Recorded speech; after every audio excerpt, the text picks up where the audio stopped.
Dyma castell Dinas-bran. Dwi wedi dewis castell Dinas-bran oherwydd dwi'n gallu gweld o allan o fy ffenest. Dwi'n hoffi cerdded i fyny'r castell. Dyma dau ymwelwyr a dyma'r blodau hardd.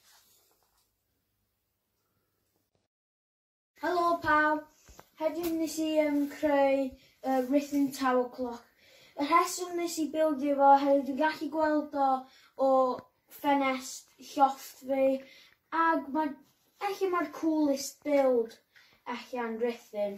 Mae jyst yn really cool, nes i adio bach o details, bach o tan, jyst yn neud edrych yn mwy cool.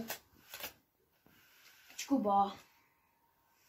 Ac dwi'n gallu clywed o pan mae'n stricio fel 8 neu 6 o'r gloch, 5, 7, 8, 10, 11.